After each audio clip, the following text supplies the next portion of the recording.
Hello, welcome to the series where I play through a title and let you know if it's worth or not. What you need to know is Forspoken is an action role-playing game being developed by Luminous Productions, who are known for working on Final Fantasy 15, and published by Square Enix. Made inside the Luminous engine, it was released on January 24th, 2023 for PlayStation and PC. The base price is 94 Canadian, rounded up without tax. You can also purchase the deluxe upgrade for an additional 33 Canadian. This grants you the prequel story at a later date, as well as early access, a mini soundtrack, and mini art book. Expect to pay around $100 Canadian regardless. Now what I want you to know is the game is clearly on the more expensive side, thanks to inflation and AAA pricing. I feel as if $100 per title will sadly become the new norm we'll see this year and so forth. The settings are very well done and you'll find anything you may need. However, the new game difficulty makes little to no sense. Would you like to focus on the story? Explore the world while you focus on the story. Have challenging battles while you focus on the story. I'm a little unsure of why it's so off-putting to me, but you have the freedom to change this option while in game whenever you please. It boils down to easy, normal, or hard. I recommend playing on normal, as hard is just a health increase really, which makes everything take 3 times as long, but if you're into that, by all means.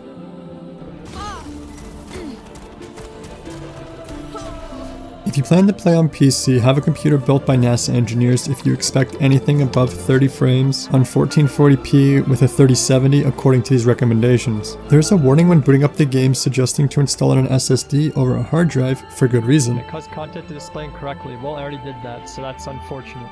I simply didn't have the space at the time, and while the game is still playable on a hard drive, you will absolutely struggle loading anything. This includes attacks,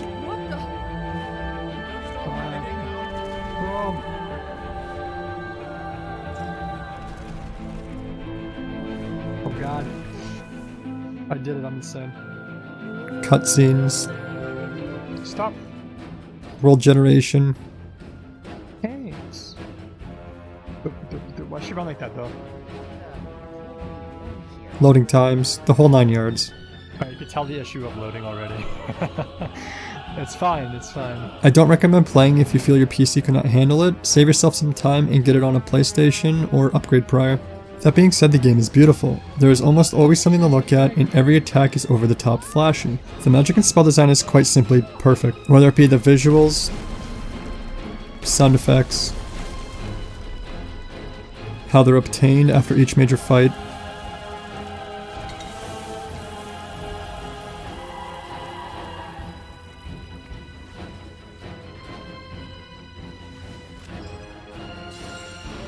Or overall feel to using the abilities. This isn't touched upon or played with for future titles involving magical spells. I will be quite surprised. Speaking of design, the world map has another detail you can't underlook.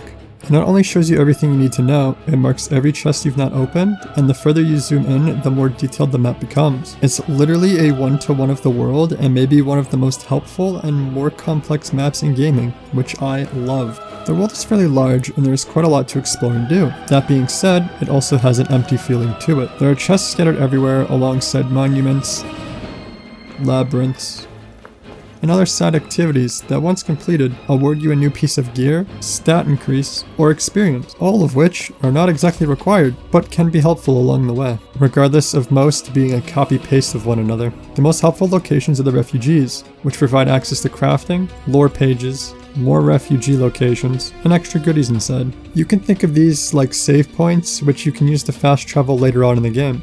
The combat feels and looks phenomenal, but the wild mobs you encounter most of the time are boring as they can be. You will start to learn there is no real threat unless you're completely surrounded or just refuse to dodge. I got bored fairly quickly trying to murder everything in my path, as it was just easier to run by them to reach my next objective. The bosses, however, named Tatas, are very well done. They ease you into new abilities you've unlocked, and each boss fight increases in difficulty as you progress the story. This is technically the first boss you fight.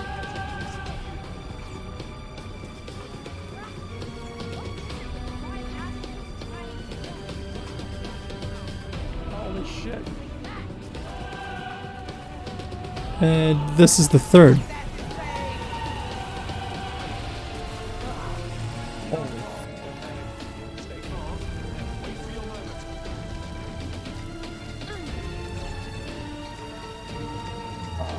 It's my moment, bro. Holy shit. Okay, here we go. And it only gets better. The attention to detail is very nice to see. It's something I could talk a lot about, but watch how my legs react to these steps. It's good to feel a sense of realism when it's not often seen in many other games. New praying technique unlocked. Moving on to the story, let's talk about Frey. She's a vulgar, rude New Yorker who's been dealt the worst hands in life. At the beginning of the game, she's at her wit's end. She's homeless, an orphan, and living in her apartment with her cat named Homer. There he is. Which later burns down after we learn about her saving up to start a new life for herself. Tragic. You can start to see why someone like her would have a lot of trust issues alongside an angry demeanor. Not to mention, while contemplating her life, she finds a vambrace on a table that when put on, transported her to Athia, an even worse place than Earth.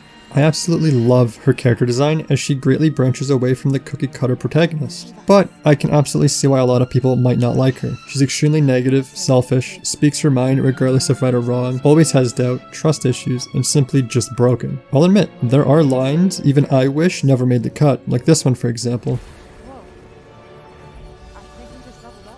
But when you think of it, it's just her character, and perhaps she's finally realizing life ain't all that bad when you're wanted and loved, something she's never really had. This isn't a lore video, so without spoiling the remainder of the story, I will confidently say there are multiple parts I truly felt for Frey and shed a tear. The story, if given the chance, really speaks out and explains why she is the way she is. Regardless of how unlikable of a character she may be, she does grow as the story progresses. If you didn't want to hear too many of the unnecessary dialogue, you can lower the cuff chat frequency in the settings to minimal so they talk less frequently. Let's move on to my biggest complaint, and the only thing I have a major problem with. When you talk with Cuff, you're unable to move anything but your camera. Any other conversation, outside of cutscenes, you're able to walk around. Why not Cuff? I wouldn't complain if it was snail speed movement, to at least avoid the hazards around, but it's just incredibly frustrating to stand still in a game that's about speed and fluidity. I also want to mention the damage numbers. They appear to not only make you feel good and powerful, they also let you know if what you're attacking is vulnerable or resistant to your current elemental attack, which is awesome. But the enemies have no health numbers to track just how much you're actually doing, just a colored bar that gets eaten away. 2,000 damage to a boss with an unknown amount of health is just something I'm not the biggest fan of. As for replayability, there are a lot of reasons to do so, whether that be achievement hunting, completing every side quest called detours, obtaining every cape, necklace, or nails, and upgrading them alongside all your extra abilities, or just simply chasing every cat you see. Audio is very important, and I'm glad to say that Forspoken's OST is as majestic as the game itself. Frey's main theme is an example of this.